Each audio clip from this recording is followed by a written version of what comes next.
Well, good morning, ladies and gentlemen. It's the old captain coming to you live from Crooked Creek with this week's edition of Crooked Creek Hymn of the Week. Still getting over a little bit of Rona, but I'm doing so much better it's not even funny. So we're going to proceed.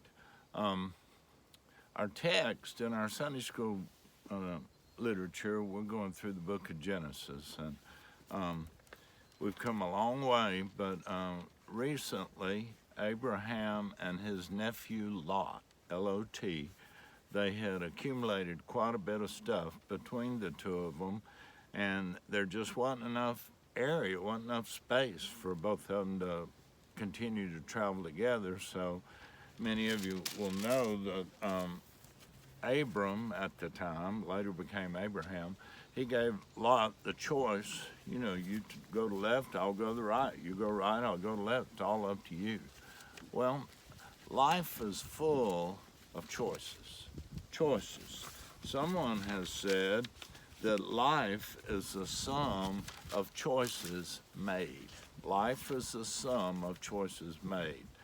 I don't know what kind of choices you've made, but I know I've made some dumb ones in the past and some that were even worse than dumb. But I can particularly remember a Pinto station wagon. We just had to have it.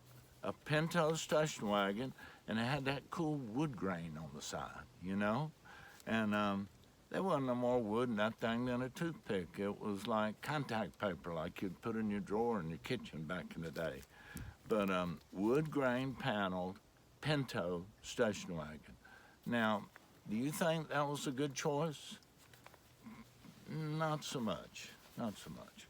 But there's been other choices that we won't go into. But like I say, the quote says that life is a sum of choices made. Abraham gave Lot the first choice. He saw the greener valley. He even saw Sodom in the distance. And for some reason, there was a lure there. And so he chose to go that way.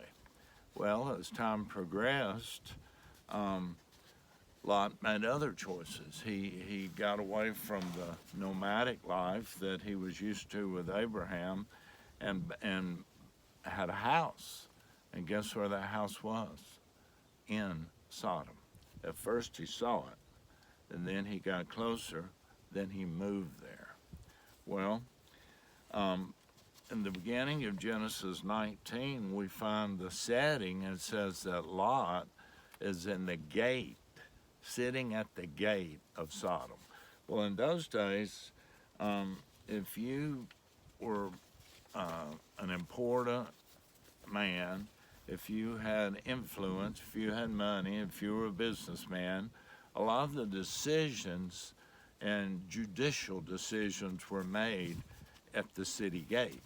So Lot has gone from seeing Sodom at a distance to getting closer and closer and closer and moving there. And now in chapter 19 of Genesis, he's gotten farther and farther away from God's plan.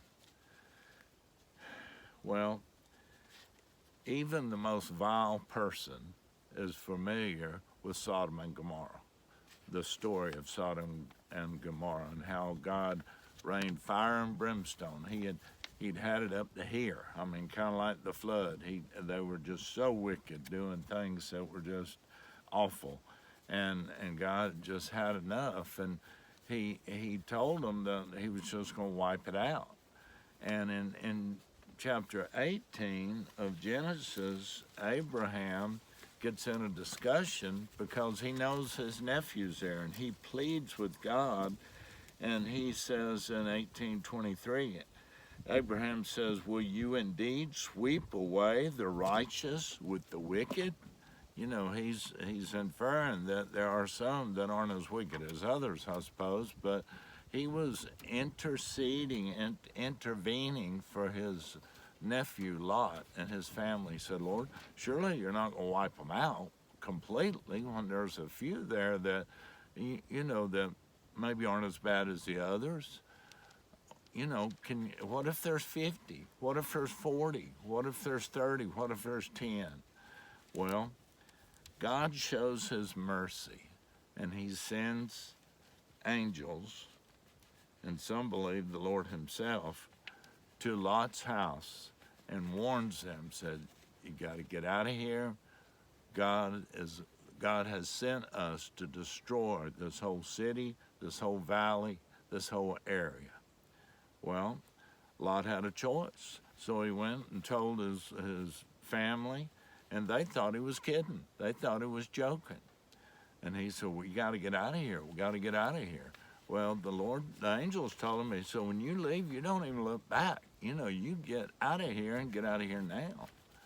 Well, even then, Lot wanted to negotiate. He didn't want to be completely obedient. He said, well, how about if I just go to this little town over here, Zoar, and instead of going all the way up in the mountains, and you know,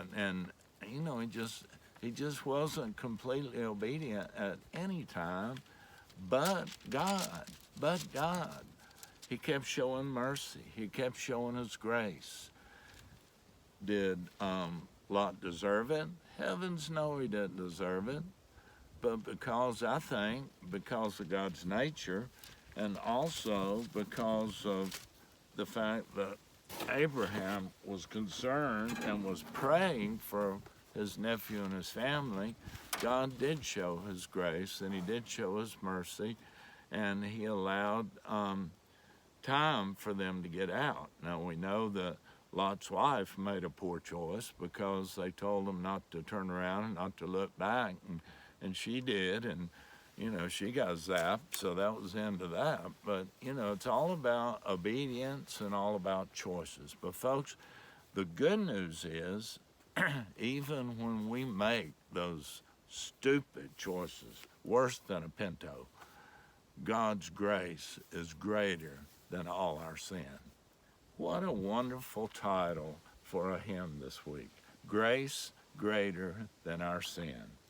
Now this one, the words were written by Julia H. Johnston, 1849 to 1919, and then the music was by Mr. Daniel B. Towner, 1850 to 1919. Now you'll be pleased to know that there's only 3 verses. So we're going to sing Grace Greater Than Our Sin. My voice may be a little deeper this week because of the Rona, so I don't know if that's going to be better or worse, but here we go. Marvelous grace of our loving Lord, grace that exceeds our sin and our guilt, yonder on Calvary's mount outpoured, there where the blood of the Lamb was spilt. Grace, grace, God's grace, grace that will pardon and cleanse within. Grace, grace, God's grace, grace that is greater than all our sin. Dark is the stain that we cannot hide. What can avail to wash it away? Look, there is flowing a crimson tide. Whiter than snow you may be today. Grace, grace, God's grace, grace that will pardon and cleanse within.